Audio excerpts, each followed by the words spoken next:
Francesco Abbruzzino with the Scoop News. Joe Gruder out of Sarasota is on a tear. He just, as most people know, the biggest news was the fact that he wants to ban smoking on the beaches. A lot of people for, a lot of people against, and that seemed to attract a lot of attention. What didn't attract a lot of attention, which should have, is his action on sewage spills after the 900,000 gallons of wastewater that spilled into Sarasota Bay. Wasn't really picked up by MSM. Was picked up by the Scoop, though. And we had the information out there. And basically what he's thinking about doing and what he has done is filed SB 216. And this is to ensure that municipalities will notify customers of sewage spills. If you see it all the time, I tell you what, I see sewage spills all the time. And they always, like Venice will always preface, there was 30,000 gallons spilled, but we got it in the nick of time and nothing was impacted. We don't have to tell the public about this, but we're doing it as part of transparency. And these sewage spills happen on a regular basis. You see it all the time. So what he's saying is, look, you guys got to notify us, and you got to notify within 24 hours. You got to pay a fine. And it's going to be about, I think he's proposing $1 per gallon spilled. To avoid paying the fine, the utility provider can spend about $2 for each gallon spilled to upgrade and remediate the problem of their unlawful discharge.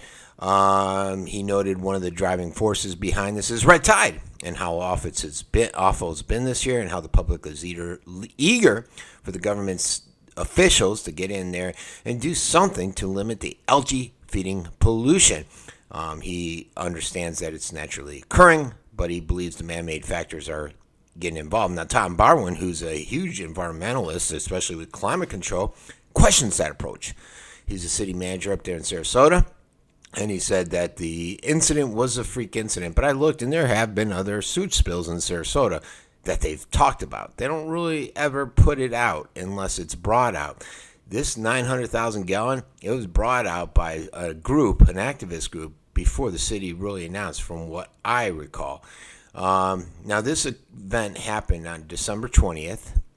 The city advised people to avoid contact with it on the 21st, but the way they did it, you didn't hear about it. It was under, low.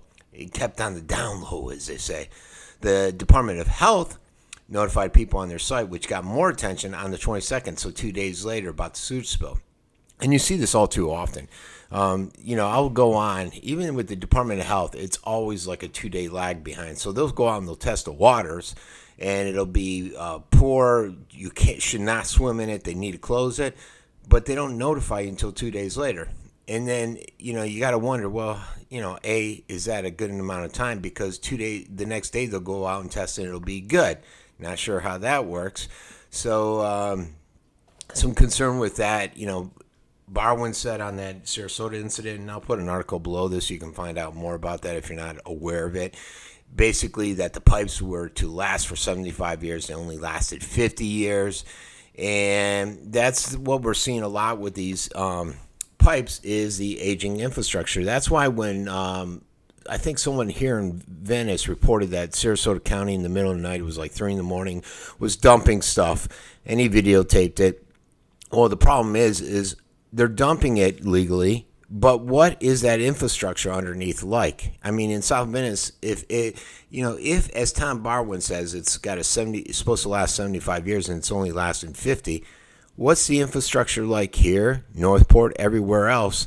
And are they not checking that? Are they not ensuring that the infrastructure isn't leaking? No. And that's why people get concerned when they see raw sewage going down there. Also, in that case in South Venice, it was going down the waterway into the normal water drainage, street drainage pipes, and nobody said anything about that Heinz or anything. They just ridiculed myself, without mentioning me, of course, because you don't want to mention Frank in the Scoop because it gives them validity. So there you go. Joe Gruder's doing something about the beaches and red tide and all that good stuff, everybody. This has been Francesco Abbruzzino with The Scoop.